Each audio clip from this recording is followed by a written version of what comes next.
So thank you so much, Christy, and for even allowing me the chance to speak at this Medicare for All Coalition hosted event. I was asked to speak not only as a state senator that's co-sponsored the Healthy Maryland Act, but as Christy said, as a person who strongly believes that at all levels we need Medicare for all, and to talk about not only why we need it, but the fact that we actually can do it. Very much we hear resistance and reasons and explanations from a lot of politicians about why we can't do it or where is the money coming from is usually the mantra that we have heard many times.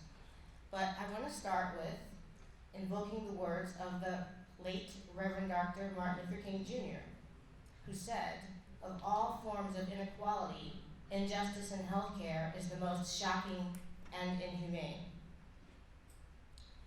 Dr. King spoke these words 50 years ago, and today we are still dealing with a healthcare system that is riddled with racial and economic disparities while insurance and pharmaceutical companies are making record profits.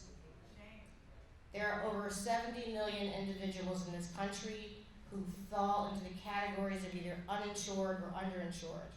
Our system here is doing extraordinarily well only for one group of people, the extremely wealthy. And for everyone else, the system that has been purposely rigged against the poor and the middle class. And politicians have decided they will have more allegiance to the for-profit industries than to their own constituencies.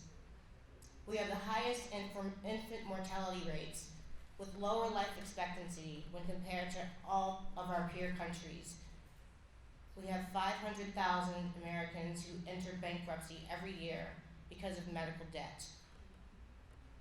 I want to talk for just a second about how we deal with this in Maryland. Of our current Maryland state budget, approximately $45 billion annually, 30% of our budget goes to healthcare expenditures. Yet, with 30% of our budget going to healthcare expenditures, we continue to have 355,000 uninsured Marylanders. That's 355,000 uninsured Marylanders. Of that number, and as Dr. America is the expert and can tell you more about, 73% of those uninsured are minorities. We are spending billions of dollars on healthcare, yet we are not able to cover this many people with disparate impact on our minority population. And even those who have the insurance still cannot often afford to use it because of the expense of deductibles, copays, and premiums that they're often required to pay through the insurance companies. And all of this is after we've passed the Affordable Care Act in Maryland. While we're on the topic of health care that people can't afford, I want to talk about the growing concern of medical debt. Many people in this room have had the experience of having to go to the emergency room for maybe to have an appendix out or a heart attack or stroke for whatever, or having had a family member have that. Most of us have had that experience. When that happens, we don't have time to plan for money, for whether we can afford it. We don't have time to make decisions. We have to do what is available to us. Once we leave the hospital, we're hit with bills. Some of them from the hospital, some of them maybe from an anesthesiologist, some of them from an ER doctor, and maybe, if you're lucky, you have insurance to pay for it, and your insurance may cover a portion of it. But what happens when you can't pay the rest?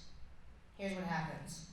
Between 2009 and 2018, over 140,000 lawsuits were filed by Maryland hospitals in an attempt to recover medical debt from their patients. These payments accounted for more than $240 million in medical debt lawsuits in this state. 25% of these lawsuits resulted in wage or property garnishments against patients. Many of these patients were low income, uninsured, or underinsured. In Baltimore City alone, there were over $53 million in lawsuits filed by the medical industry against residents, with 8,000 of these cases resulting in wage and property garnishment. So how much money do you think these people were being sued for? Well, that's even lower, but the median bill was $982. There's been some talk about this as a federal issue and not a local issue. But let's go over the numbers for Anne Arundel County. Between the years of 2009 and 2018, there were over 17 million in medical debt lawsuits. There were 1,210 cases of wage and property garnishment. And in these cases, the median bill was $1,430. So, now that we've looked at those numbers, I hope that with everything that I've just said, that we can all agree that we have to change our system. The system is currently not working. We have a for-profit healthcare system that is completely broken both in the state of Maryland and in the country.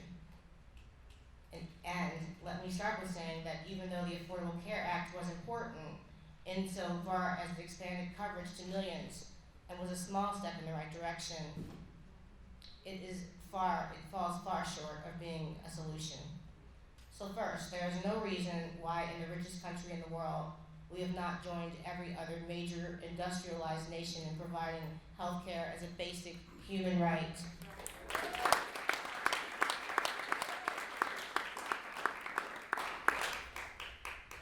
Any plan that does not provide universal coverage to all citizens is a major failure and a half measure. Second, we must reduce the cost of health care. This nation spends $3.5 trillion on health care annually in our current system, and that number is expected to climb to almost $55 trillion in 10 years. We spend twice as much on health care as do other countries, and with much less to show for it. We must offer comprehensive benefits. There have been many discussions about how we get this done. As a state senator, I was, as you heard, a proud co-sponsor of the Healthy Maryland Act, which would utilize all-payer global budgeting system that already exists in Maryland to provide a comprehensive universal healthcare system in the state. As a state, we are perfectly poised to transition into a single-payer system because we are already working within a global budget that reduces Medicare expenditures. This session, I'm proud to announce that Delegate Gabriel Acevero and I are both presenting a Medicare for All bill this session.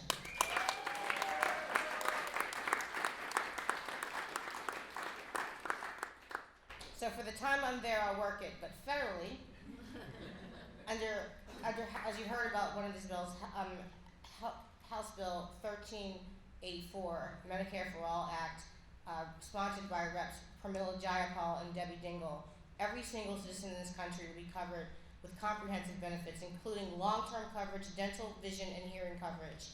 There will be no premiums, no copays, and no deductibles. This bill will remove the for-profit from healthcare, and it would lower costs by reducing the administrative waste.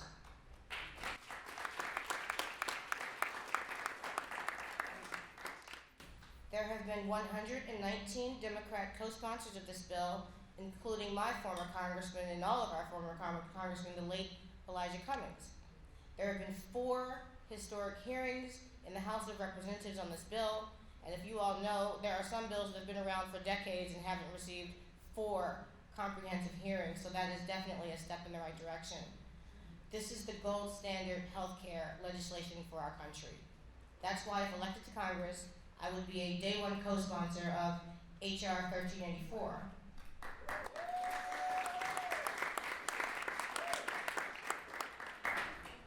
And I just want to close with saying that as a state senator and a longtime member of the General Assembly, because before I was in the state Senate, I was in the House of Delegates for a very long time, well, multiple terms.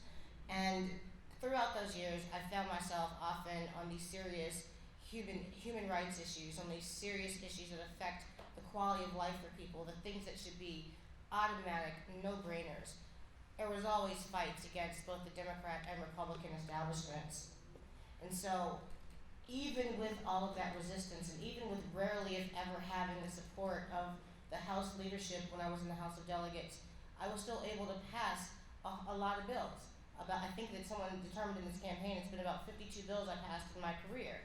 That's with no support from the establishment. And so what I'm saying to you is that with a coalition of legislators, we don't need the political establishment. We don't need the leadership to pass this. It can be done. And so don't let anyone tell you, any Maryland legislator tell you it cannot be done. It absolutely can be done.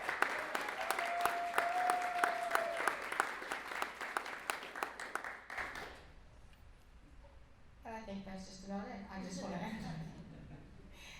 but I've said so many times, I don't believe there's any other option if we are actually going to live up to the ideals and principles that we purportedly stand for in this country. And I believe that we have to pass Medicare for all Americans. Thank you for your time. Yeah.